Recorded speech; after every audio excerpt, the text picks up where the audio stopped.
저는 결혼하자마자 이혼을 한 기막힌 사연의 주인공 여자입니다.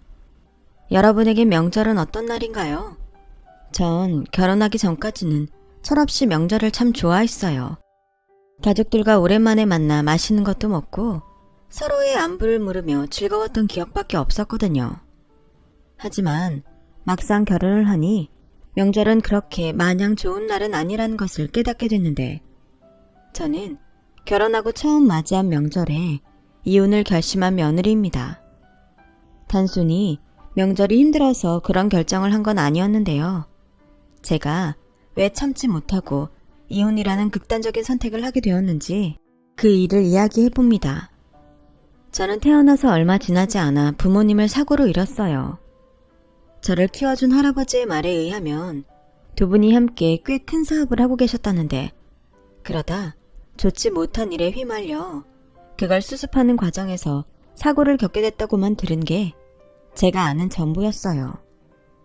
분명 당신에게 엄청나게 큰 사건이었을 텐데 할아버지는 홀로 저를 도맡게 되셨음에도 불만은커녕 저를 사랑과 정성으로 키워주셨어요. 그리고 제가 힘들어할 것을 우려해 부모님 이야기는 웬만해서는 하지 않으셨죠. 지금 생각하면 정작 할아버지는 홀로 그 상처를 견디셔야 했던 것 같아 죄송한 마음이 들어요. 하지만 저는 할아버지 덕분에 구김살 하나 없이 나름 행복하게 성장할 수 있었고, 시골에서 과수원 농사를 짓던 할아버지는 연세가 들어도 저 하나는 잘 키우겠다는 마음으로 일을 손에서 놓으신 적이 없었죠. 그리고 행여 제가 부모가 없어서 남들에게 무시라도 당할까봐 할아버지는 언제나 이런 말씀을 저에게 하셨는데요. 미정아, 너는 너희 부모가 간절히 바래서 태어난 소중한 생명이야.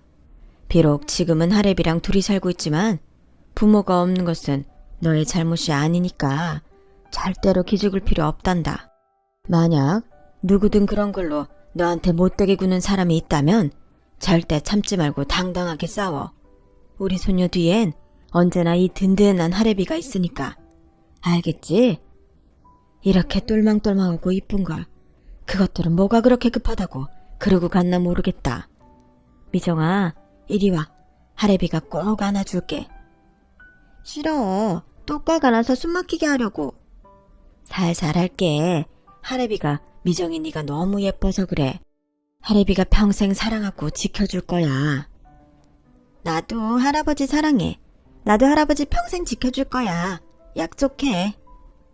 저는 어릴 때 지키는 게 뭔지도 모르면서 할아버지에게 그런 약속을 했어요. 그러면 할아버지는 세상을 다 가진 것처럼 활짝 웃으셨는데 그 얼굴을 보는 게 참 좋았어요. 하지만 청소년이 되고 사춘기가 되면서 아무리 할아버지의 사랑이 넘쳐도 부모님의 빈자리는 클 수밖에 없었죠. 제가 어긋나려고 하면 할아버지는 그럴 땐 절대로 오냐오냐 하지 않고 저를 따끔하게 혼을 내셨어요. 그래서 할아버지 손에 컸어도 어디 하나 빠지지 않게 컸던 저는 나름 서울에 있는 이름 있는 대학에 붙어 홀로 서기를 했고, 대학 다니는 동안 할아버지가 고생하며 번 돈으로 생활하는 것을 알았기에 일찌감치 공시 준비를 하며 저의 미래를 준비해 갔어요.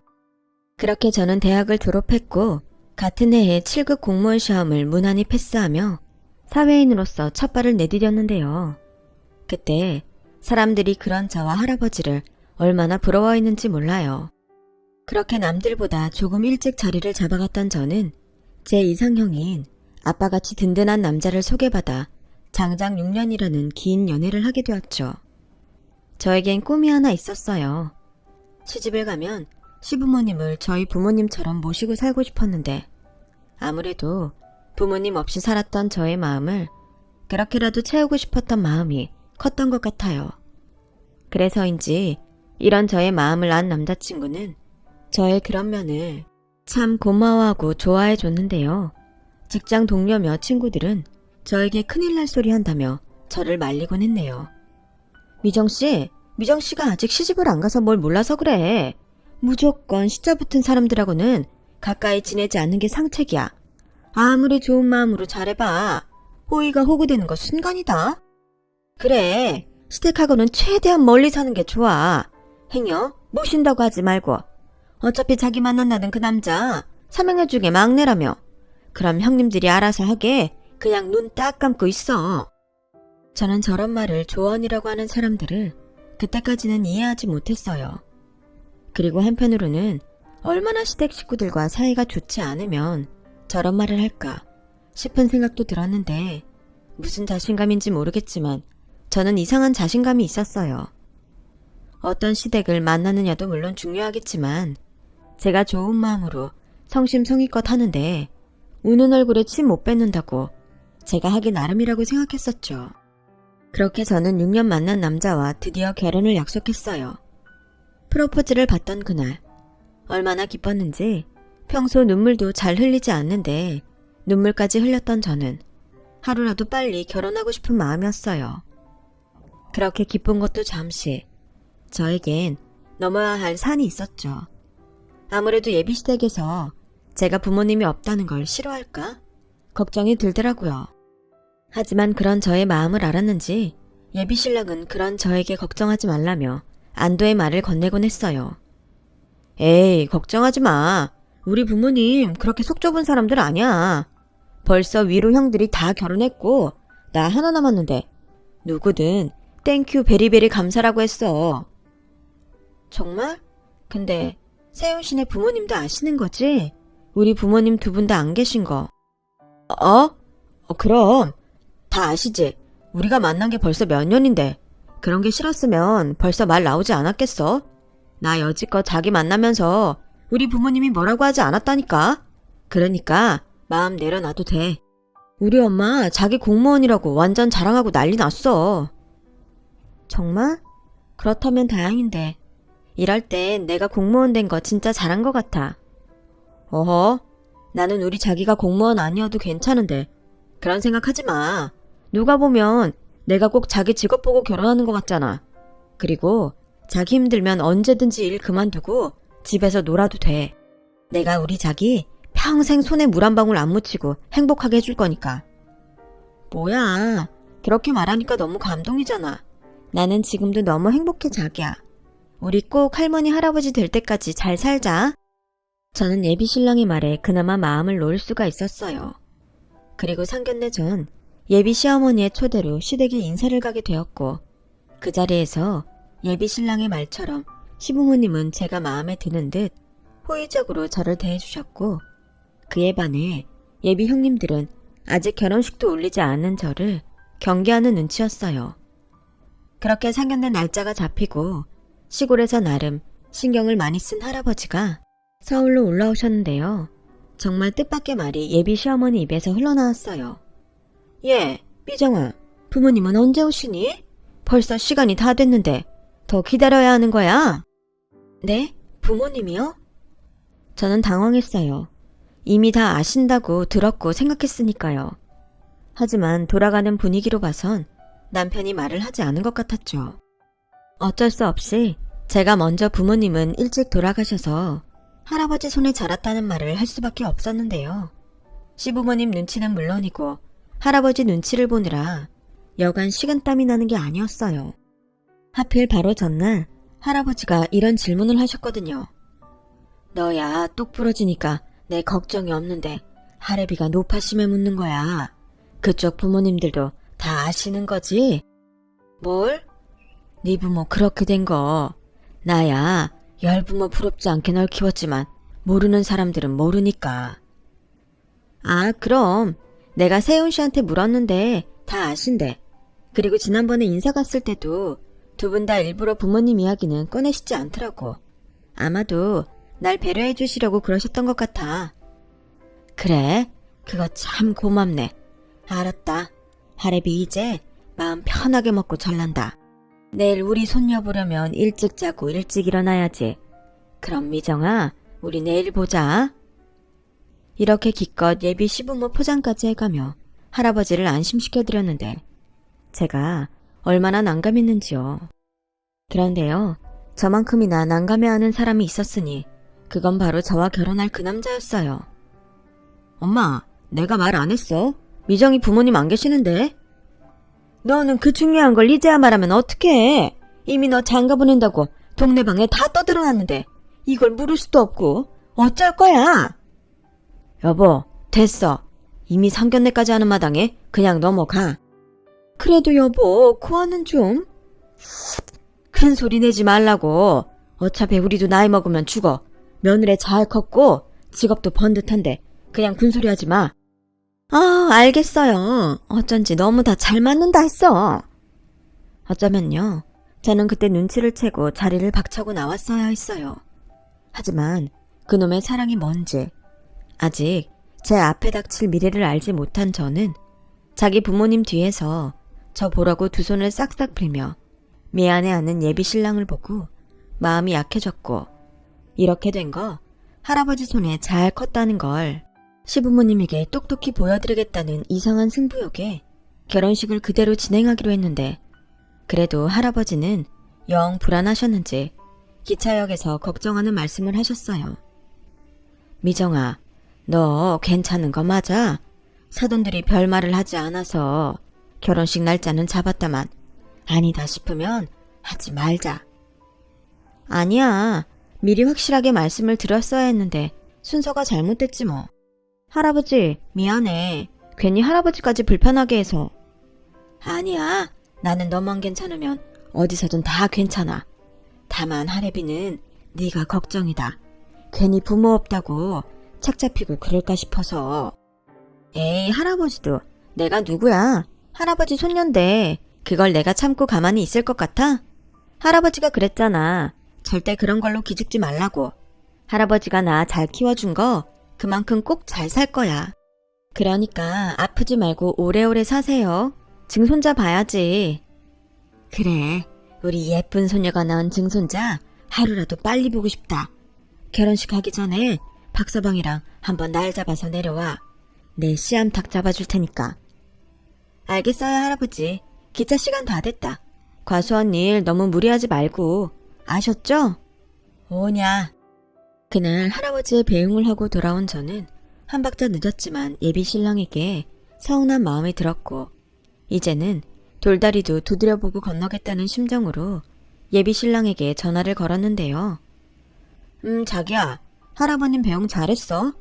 나도 같이 갔어야 했는데 갑자기 회사에 일이 생겨서 미안해. 아니야, 그건 괜찮은데 아까 자기 부모님 앞에서 나 많이 당황했다. 부모님한테 말씀드렸다며. 그게 내가 자기 부모님 안 계시다는 말은 빼먹고 할아버님이 키웠다는 말만 했더라고. 난 진짜 내가 말한 줄 알았어. 미안해. 근데 생각해보니까 오히려 잘 된 것 같아. 그 일로 문제 삼을 일 없으니까. 우리 아버지는 큰 소리 나는 거 싫어하는 사람이고, 우리 엄마는 이미 나 장가 간다고 다 떠들어서 모르지도 못해. 그러니 오히려 잘 된 거야. 뭐라고? 자기 말이 좀 그렇다. 에이, 자기야, 우리 이런 걸로 싸우지 말자. 이거저거 다 따지면 우린 언제 결혼하냐? 어차피 결혼하면 자기랑 나 둘만 살 건데 그냥 좋게 좋게 넘어가 주라. 우리 결혼 준비 때문에 할 것도 많잖아. 응? 내가 다 잘못했어. 누가 막내 아니랄까봐 이럴 때 보면 예비 신랑은 참 넉살이 좋았어요. 그리고 저는 예비 신랑의 그런 점을 싫어하지 않았는데요. 매사 고지식한 저보다 융통성 있는 예비 신랑의 성격이 더 좋다고 생각했거든요. 그렇게 저는 결혼식을 무사히 올렸어요. 그리고 이제는 남편이 된 그 사람과 꿈같은 신혼생활을 기대하고 있었는데, 신혼여행을 다녀온 직후부터 저에겐 전혀 예상하지 못한 일들이 일어나기 시작했어요. 저를 경계하던 형님들의 텃세는 말할 것도 없고, 상견례 이후부터 조금씩 변하던 시어머니의 태도는 제가 완연한 식구가 된 뒤부터는 저를 언제 예뻐했냐는 듯 태도가 완전히 바뀌더니 듣도 보도 못한 예의범절 이야기를 늘어놓으며 말도 안 되는 억지를 쓰기 시작하셨어요. 예, 본래 며느리가 시집을 오면 한 달 동안은 시댁에서 그 집 가풍을 배우면서 시부모 모시는 법을 익히는 거다. 그러니 막내 너는 오늘부터 여기서 한 달 동안 내 밑에서 우리 집 일 배우거라. 아침 문안 인사 빼먹지 말고 내일 당장 아침상 차리는 것부터 시작해. 네? 한 달 동안요? 뭘 놀라고 그러니? 원래 가풍 있는 집안은 다 그렇게 하는 거다. 안 그러니 첫째야? 어머님 말씀이 다 맞죠. 동서, 나도 시집와서 동서랑 똑같이 했어. 둘째 동서도 똑같이 했고. 저는 첫째 형님의 말에 더는 아무 말을 할 수 없었어요. 솔직히 첫째 형님은 분가를 하지 않고 시부모님과 함께 살고 있었기 때문에 가풍 이런 걸 떠나서 그럴 수도 있겠다는 생각을 했지만 차마 그 말을 같이 시집온 사람으로서 입 밖으로 내뱉을 수는 없겠더라고요. 하지만 가장 큰 문제는 시댁에서 제가 다니는 구청까지 거리가 꽤 있다는 건데 아무리 생각해도 답이 나오지 않았죠. 그래서 최대한 예의를 지키며 시어머니와 합의점을 찾기 위해 사정도 해보고 설득도 해봤는데요. 어째 그러면 그럴수록 시어머니는 더욱 완강하게 고집을 피우시는 것 같았어요.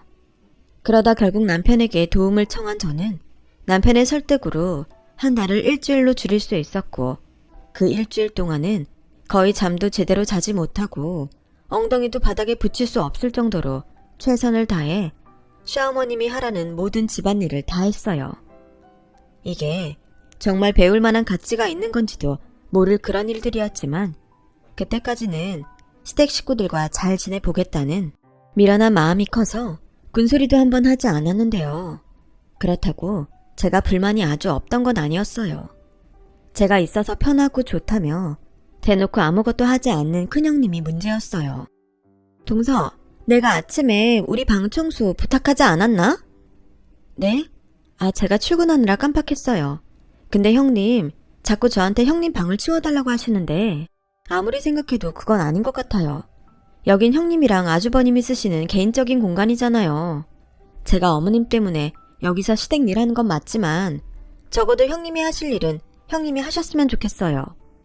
형님은 저처럼 직장 다니시는 것도 아니잖아요. 뭐? 동서 지금 말 다 했어? 그러니까 동서는 지금 일도 안 하고 집에서 놀면서 내가 동서를 부려먹는다는 거야, 뭐야? 네, 잘 알고 계시네요. 야, 너 몇 살이야? 네가 공무원이면 다야? 고아 주제에 동서라고 상대 좀 해줬더니 위아래도 모르고 기어올라? 큰형님은 제 말에 한껏 목청을 높이셨어요.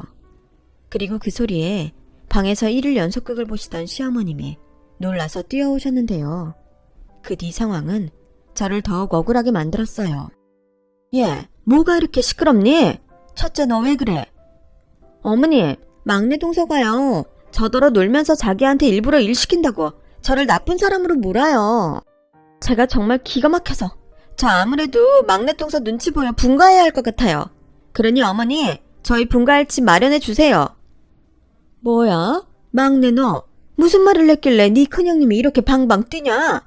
한 달 있을 거 일주일로 줄여줬는데 그것도 못해서 벌써 집안을 시끄럽게 해.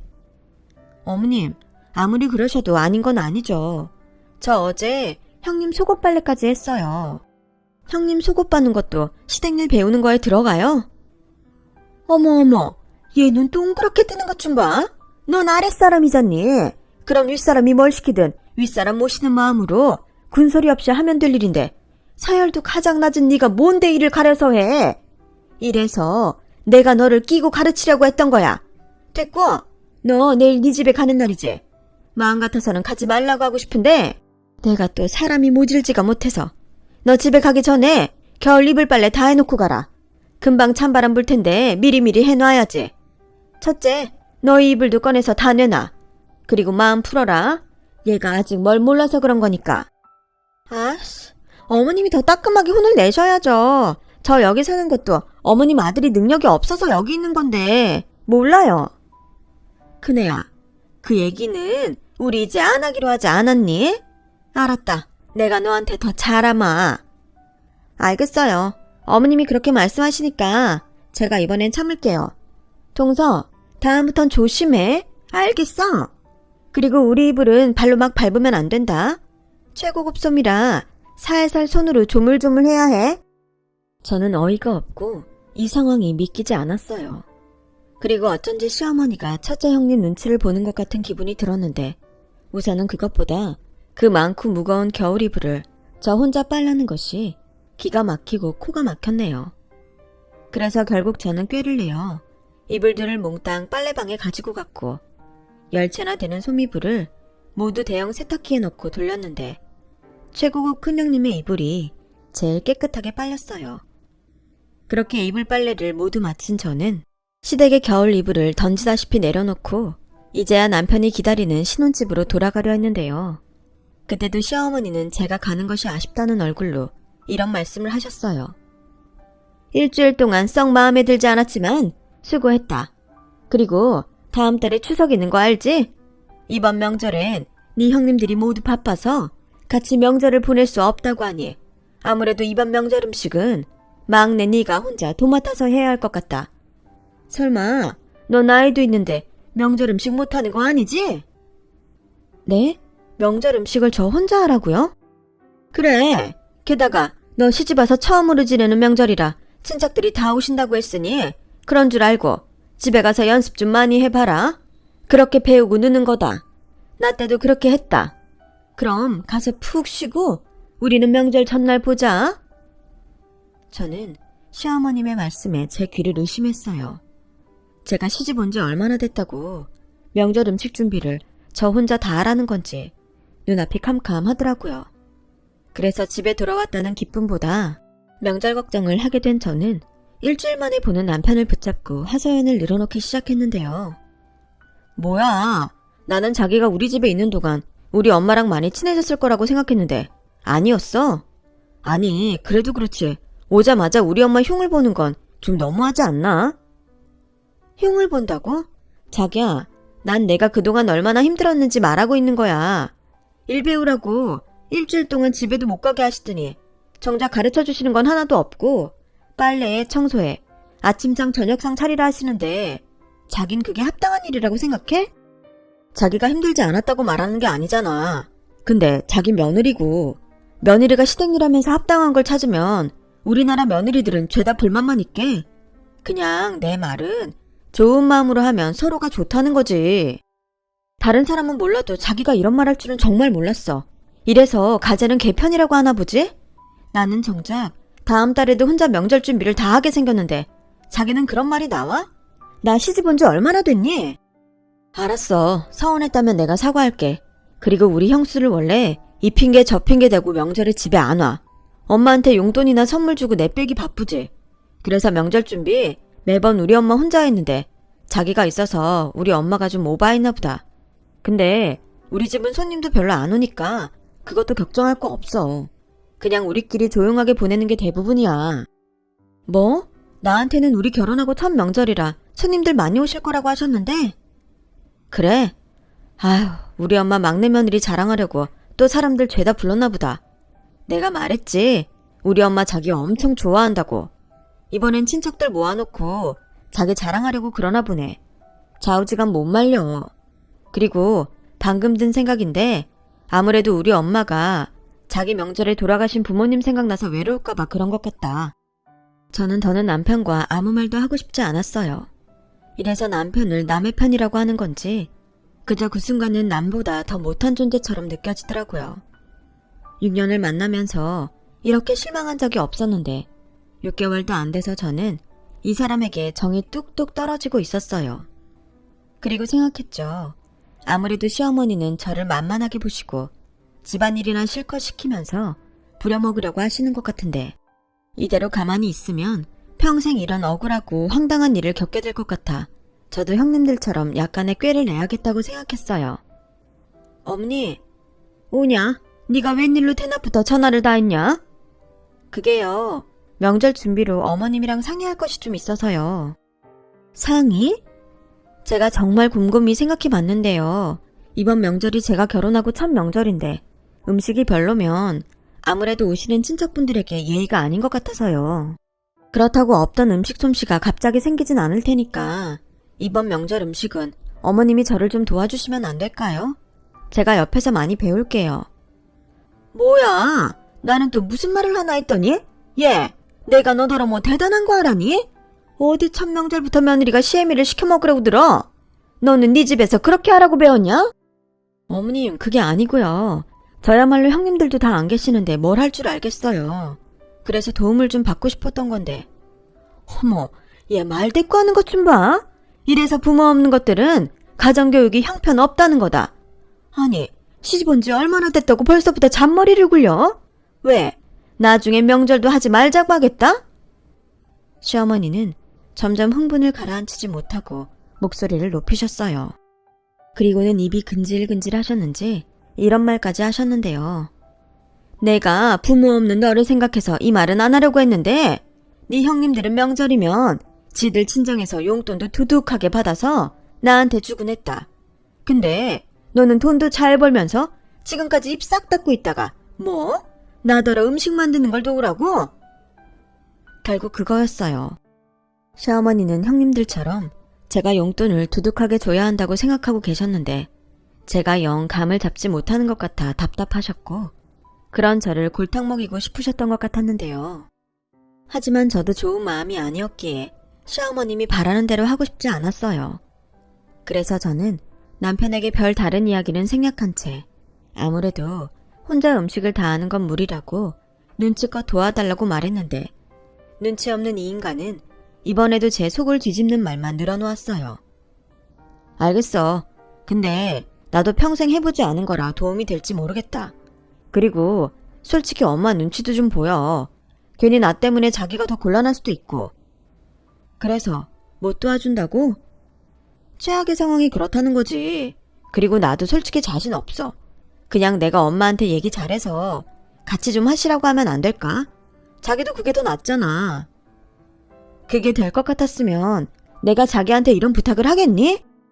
결국 남편은 제가 원하는 대답을 하지 않았고 명절은 다가오는데 뾰족한 수가 없어 답답하기만 했는데 그렇게 평생 오지 않았으면 좋겠는 명절 전날이 되었어요. 눈 뜨는 것부터 싫었던 명절 전날 저는 시어머님이 사오라는 재료를 사서 시댁으로 향했고 남편이란 놈은 눈을 찡긋하며 자기가 다 말해놨으니 걱정하지 말라는 믿음도 가지 않는 말을 했는데 기대도 하지 않았지만 행여 제가 실망이라도 할까봐 시어머니는 별 잡스러운 심부름까지 시키며 저를 못 부려먹어 안달이었는데요. 그렇게 시어머님이 시킨 것들을 하느라 음식은 손도 대지 못하고 있는데 명절 전날부터 손님들이 마구잡이로 오시기 시작했어요. 당황한 저는 서툰 손으로 과일을 깎고 술상을 내갔고 시어머니와 남편은 오신 손님들과 수다를 떠느라 저를 거들떠보지도 않았는데 더 소름 끼쳤던 건 그렇게 저를 못 부려먹어 안달인 시어머니는 남들 볼 땐 저에게 한없이 좋은 시어머니처럼 연기를 하셨는데 저는 여우주연상 받은 배우인 줄 알았네요. 게다가 그때까지는 남편이 제 눈치가 보였는지 눈치껏 저를 도우려 했는데 뛰는 놈 위에 나는 놈이 있다고 시어머니는 그런 남편을 자기 옆에 꼭 붙들어 놓고 제 근처에는 가지도 못하게 하시더군요. 사람들이 그렇게 북적거리는 집에서 저는 외롭고 지치고 내가 왜 결혼을 해서 이 짓을 해야 하는지 모르겠다는 생각을 정말 수십 번 수백 번을 했던 것 같아요. 그리고 바로 그때였어요. 술이 좀 거나하게 취한 듯한 어르신이 주방으로 휘청이며 들어오셨고 처음엔 뭐가 필요하신가 싶어 다가갔는데 그 주정뱅이 같은 노인네가 하는 말에 저의 인내심은 바닥이 나고 말았네요. 어이, 자네가 이번에 이 집에 시집온 막내 며느린가? 그럼 나와서 제대로 인사를 해야지. 여기서 이러고 있으면 어떡해? 죄송해요. 제가 음식하느라 정신이 없어서요. 제가 이것만 하고 나가서 어르신들께 제대로 인사할게요. 이거 안 되겠구만. 내가 누군지 알고 나가서 기다리라고 해. 여기 안주인 뭐해? 당수거릇, 왜 그러세요? 우리 며느리가 무슨 잘못이라도 했어요? 며느리 교육을 어떻게 하는 거야? 시집을 왔으면 고분고분하게 말을 들어야지. 나와서 술도 좀 따르고 노래도 좀 하고. 자네는 그렇게 눈치가 없나?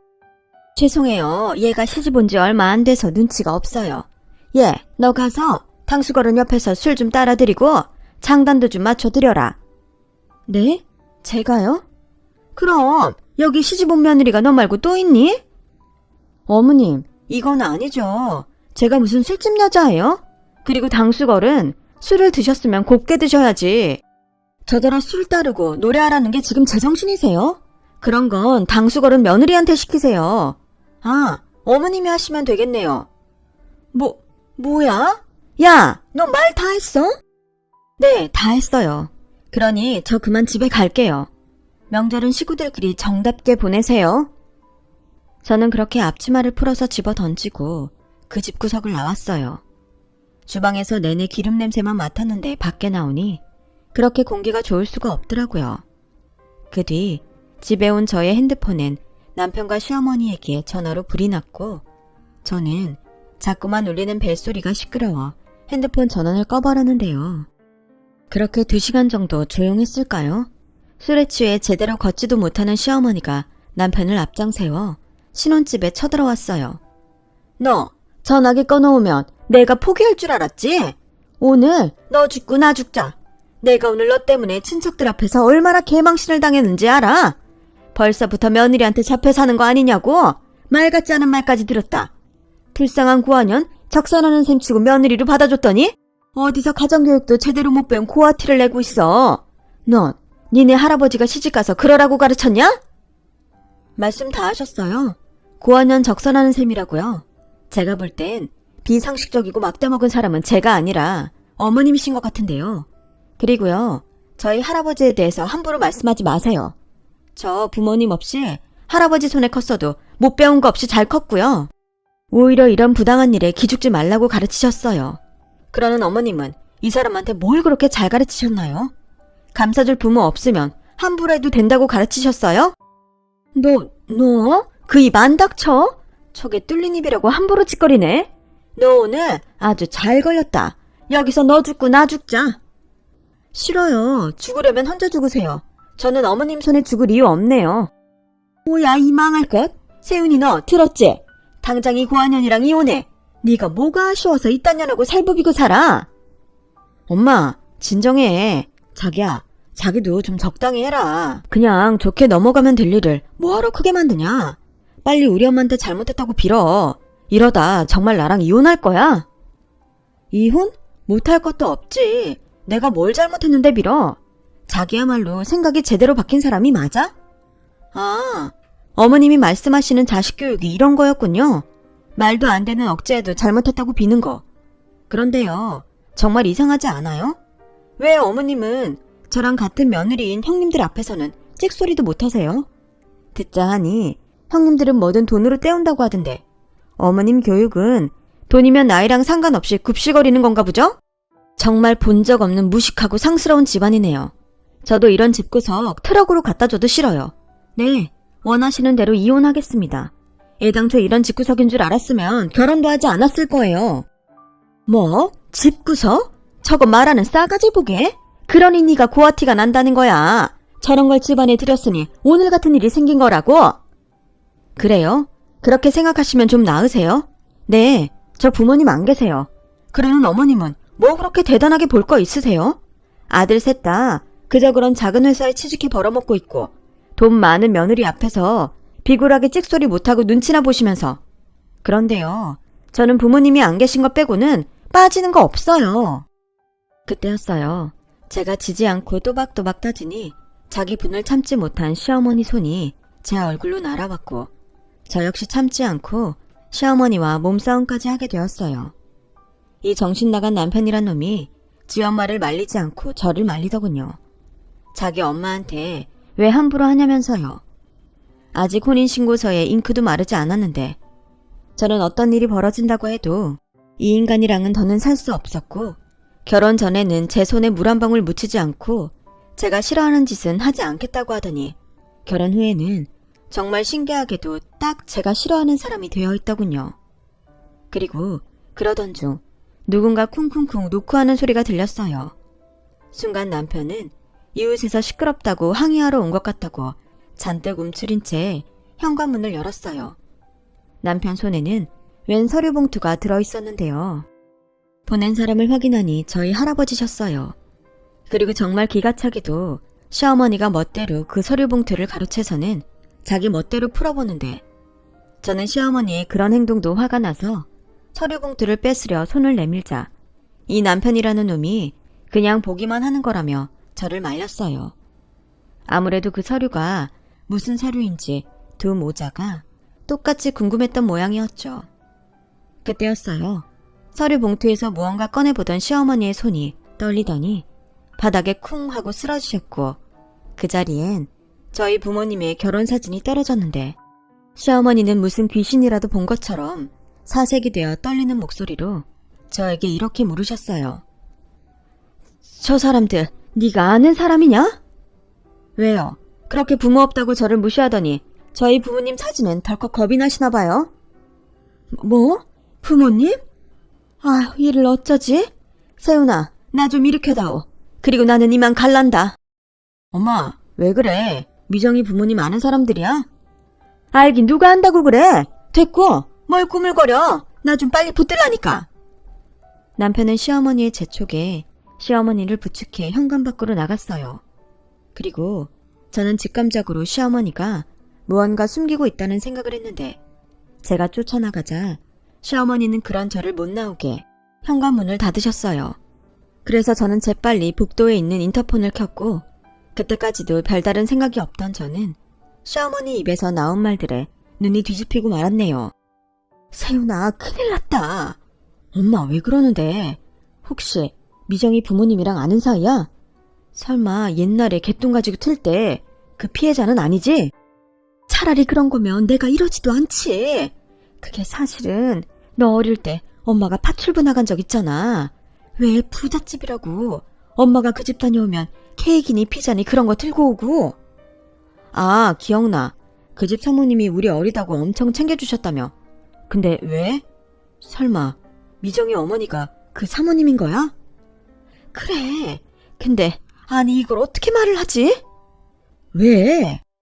내가 그러니까 네 마누라 미정이 태어난 지 얼마 안 돼서 정말 돈이 필요했거든.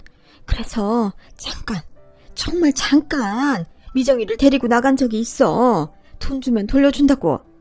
뭐? 엄마! 조용히 해. 진짜 이상한 마음은 없었다니까. 그때 네 아빠가 보증을 잘못 써서 우리 5 식구 길바닥에 나앉게 생겨서 내가 정신이 횟가닥했었어.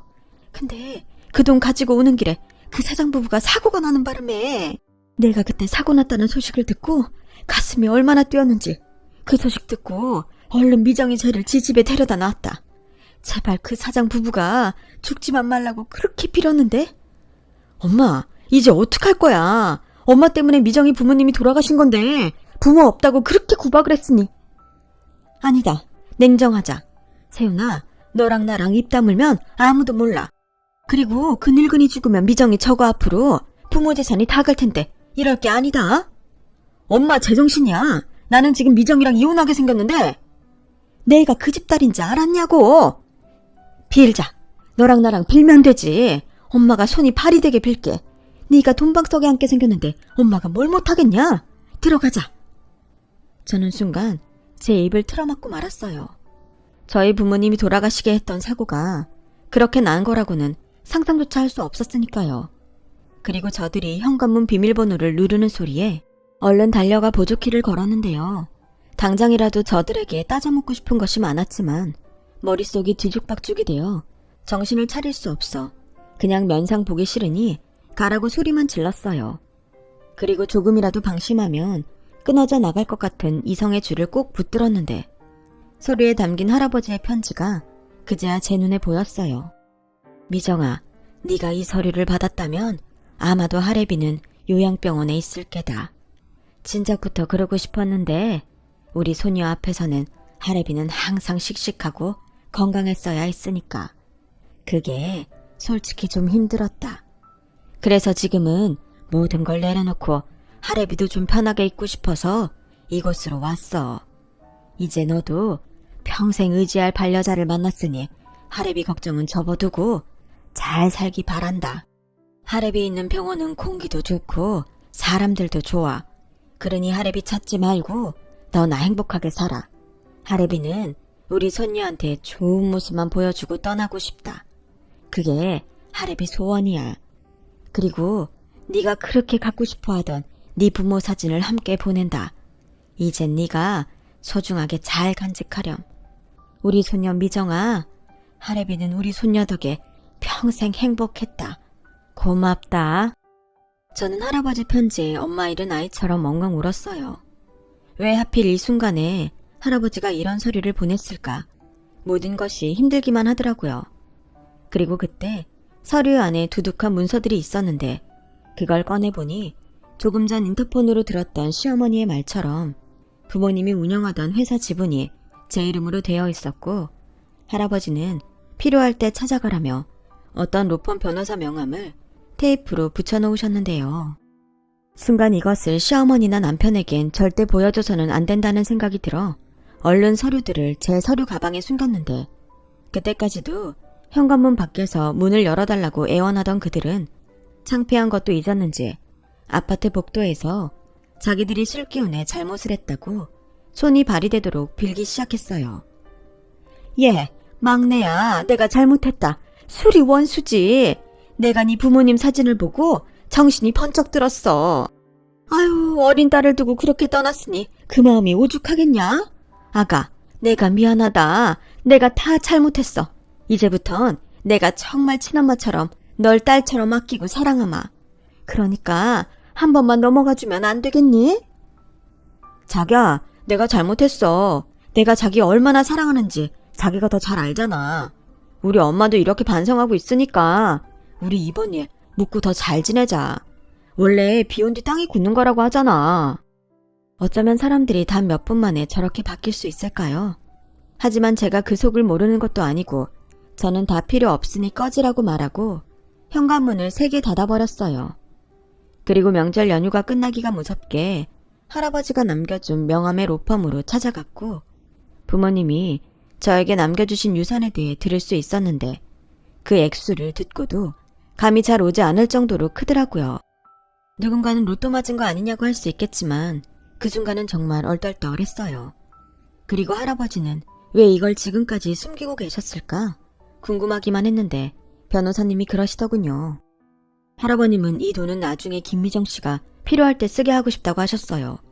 그때까지는 당신도 당신 힘으로, 김미정 씨도 김미정 씨 힘으로 살 수 있어야 한다고 하셨는데 정말 심지가 고드신 분이라고 생각했네요. 저는 변호사님 말에 할아버지가 너무 보고 싶었어요.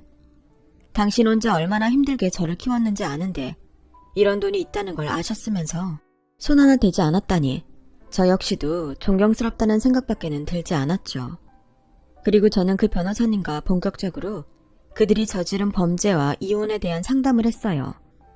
결혼한 지 얼마 되진 않았지만 정식으로 혼인신고한 부부였으니 가릴 건 제대로 가리고 제대로 잘 헤어지고 싶었거든요.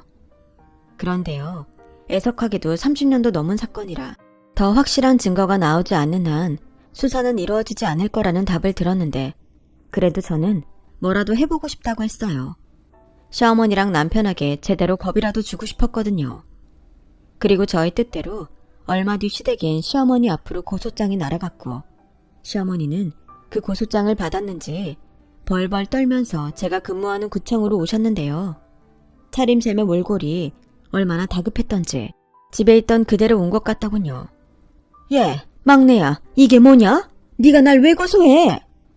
몰라 물어요? 우리 부모님 그렇게 만든 사람이 당신인데 내가 가만히 넘어갈 거라고 생각했나요? 뭐? 네가 그걸 어떻게 알았니? 이미 아파트 복도 CCTV도 있고 증거 다 있어요. 그동안 그렇게 큰 죄를 짓고 어떻게 아무렇지 않게 살았죠? 가풍? 지나가는 개가 웃겠어요. 그것도 모자라서 우리 부모님이 남겨준 유산까지 탐을래? 당신이 그러고도 인간이야? 미안하다. 잘못했다. 그때는 내가 하도 없이 살아서 새끼들이랑 당장 죽을 것 같아서 그랬다. 미정아, 한 번만 봐줘. 내가 평생 네 앞에서 죄인처럼 살게. 그래도 우리가 한 가족인데 고소는 너무하잖아. 어찌 보면 하늘에 계신 니네 부모님이 나더러 너한테 평생 죄값 치르고 살라고 너희 둘을 맺어준 거일 수도 있는데 나한테 기회를 한 번만 주렴. 내가 이렇게 무릎 꿇고 빌게. 응? 뭐라고요? 우리 부모님이 당신 죄값 치르라고 일부러 맺어준 거라고요? 이게 지금 말이 된다고 생각하세요? 저는요, 저한테 제대로 복수하라고 일부러 당신들 만나게 해주신 것 같네요. 저더러 부모 없이 살아서 배운 게 없다고요? 누구 때문에 제가 부모를 잃었는데요? 내가 당신 절대 가만두지 않을 거야. 당신 아들하고도 깨끗이 정리할 거니까 그것도 기대해요. 당신이 여태 나한테 함부로 한 것까지 몽땅 당신 아들이 갚도록 할 거니까. 저는 아마도 그때 이성을 잃은 것이 맞았던 것 같아요. 아는 사람도 많은 구청이라는 것도 까맣게 잊고 있었으니까요. 하지만 다시 시간을 되돌린다고 해도 저는 그 여자에게 똑같이 했을 거라 후회는 없어요. 그 뒤 저는 집으로 돌아와 남편의 물건을 모두 빼고 비밀번호를 바꿔버렸어요. 이제 본격적으로 법으로 그들과 싸워야 했기에 더는 불필요하게 엮이고 싶지 않았었죠. 게다가 할아버지에게도 알리고 싶지 않았어요. 제가 홀로 이런 힘든 싸움을 한다는 것을 모르게 하고 싶었거든요. 그 후 저는 홀로 외로운 싸움을 벌이며 그들이 최대한 죗값을 치르게 하려 부단히도 노력했어요. 이미 30년이 지난 사건이라 공소시효가 적용되는 점이 있어 제대로 싸울 수 없다는 안타까운 점도 있었는데 이혼 소송에서는 모든 것이 저의 정신적인 피해로 인정되어 결혼 유지 기간에 비해 최대한의 위자료를 남편에게 받을 수 있게 되었고 남편은 억울하다고 했지만 자기 부모가 지은 죄 아들이 대신 갚는 거니 그제야 저도 답답했던 속이 풀리는 것 같았네요. 돈이 중요했던 건 아니었어요. 이미 부모님이 남겨준 유산으로 저는 차고 넘치게 돈이 생겼으니까요. 하지만 돈이든 뭐든 그들을 피말리게 하고 싶었고 그런 점에서 유감스럽게도 돈만한 것이 없었는데 결국 남편은 전세 보증금도 되찾지 못하는 신세가 됐고 이혼 여파인지 다니던 회사도 잘린 듯 했는데요. 사람의 인생이 무너지는 건 한순간이었어요. 좀 더 인생을 제대로 살았다면 결코 일어나지 않았을 일인데 역시 세상은 뿌린 대로 걷는 것이 맞나 봅니다. 그 후 저는 부모님이 남겨주신 지분을 현금화하며 정리했어요. 그리고 절대 찾지 말라고 했지만 전국을 백방으로 뛰어 할아버지가 계시는 요양병원을 찾았고 그간의 사정을 모두 들은 할아버지는 제가 못 보는 사이 마음이 많이 약해지셨는지 처음으로 제 앞에서 눈물을 보이셨는데요. 할아버지, 우리 같이 살자. 이제 더 이상 내 앞에서 씩씩한 척 강한 척 안 해도 돼. 내가 약속했잖아. 할아버지 평생 내가 지킨다고. 나 할아버지랑 같이 살고 싶어요. 미정아, 나 정근 신청했어. 우리 조용한 데서 할아버지 요양도 하고 놀고 먹자. 할아버지 평생 일만 했잖아. 뭐야, 사람이 사지육식 말짱한데 왜 놀고 먹어? 그럴 수도 있지. 대신 내가 할아버지 몫까지 열심히 일할게. 할아버지가 지금까지 잘 키워줬으니까 이제는 내 차례야. 그렇게 저와 할아버지는 참 오랜만에 다시 함께하게 됐어요. 그 덕인지 할아버지는 예전의 모습으로 금방 돌아왔는데 일꾼은 평생 일꾼인지 놀고 먹는 것을 일주일을 채우지 못하시더라고요. 결국 소일거리를 찾아다니시면서 나름 자신에 맞는 요양을 하고 계십니다. 저는 변두리 군청으로 근무지를 옮기게 되었는데 그거 아세요? 도시보다 시골 일이 더 많아요.